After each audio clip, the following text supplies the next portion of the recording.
Bonjour, que la paix soit sur vous. L'histoire d'Amina Asilmi est absolument étonnante. Cette Américaine, née au Colorado, a été élevée comme une baptiste du Sud et elle faisait partie du mouvement féministe américain. Amina menait une vie normale, celle d'une femme diplômée en communication et qui a occasionnellement posé pour des publicités de voitures familiales. Pourtant, en 1975, sa vie est sur le point de changer. Grande timide, elle assiste malgré elle à des cours de théâtre à l'université. En rentrant dans la classe, elle est horrifiée. La salle est pleine d'Arabes. Et elle se dit elle-même, je refuse d'être dans une salle remplie de païens. Après tout, on peut attraper des maladies de la part de ces gens-là. Tout le monde savait qu'ils, les Arabes, étaient sales et qu'on ne pouvait pas leur faire confiance non plus. Pourtant, son mari réussit à la convaincre de retourner dans ce cours de théâtre. Et notre jeune américaine se dit que c'est peut-être l'occasion rêvée d'évangéliser ces païens de musulmans, selon ses propres termes. Et c'est ainsi, en retournant à ce cours de théâtre, qu'elle passa son temps à expliquer à ces Arabes qu'ils brûleraient dans les flammes de l'enfer pour l'éternité, s'ils n'acceptent pas Jésus comme leur sauveur personnel. Ensuite, je leur ai expliqué à quel point Jésus les aimait et qu'il était mort sur la croix pour les sauver de leurs péchés. Tout ce qu'ils avaient à faire, c'est de l'accepter dans leur cœur. Ils étaient très polis, encore une fois, mais ils ne se sont pas convertis. Donc, j'ai décidé de lire leurs propres livres pour leur montrer que l'islam est une fausse religion.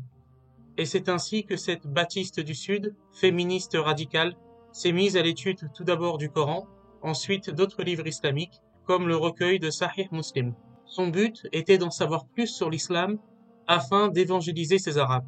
Mais rien n'y fait.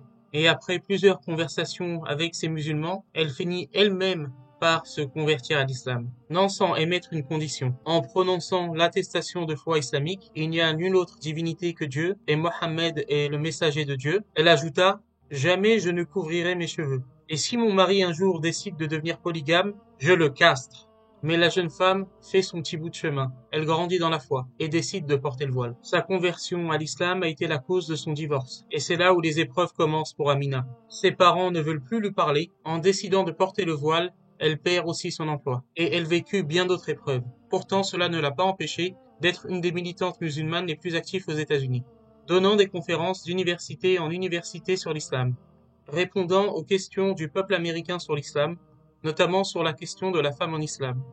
En 2001, son activisme et son zèle ont fait que pour la première fois de l'histoire américaine, la poste américaine a imprimé un timbre en l'honneur de la fête de l'Aïd, une première aux États-Unis d'Amérique.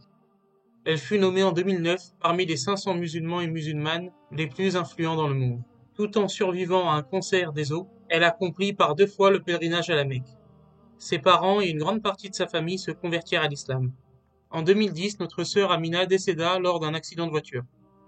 Des centaines de personnes furent présentes lors de ses funérailles dans un centre islamique du Tennessee. Notre sœur Amina Asilmi, que Dieu lui fasse miséricorde et lui accorde les plus hauts degrés du paradis, a laissé derrière elle un héritage énorme. Et encore aujourd'hui, des centaines de milliers de personnes, si ce n'est des millions de personnes, regardent ses vidéos, regardent ses conférences, jusqu'à ce jour. Elle disait elle-même, le Coran offre des solutions à toutes les questions et les difficultés de l'existence, et montre une voie claire vers le succès. C'est un manuel de vie.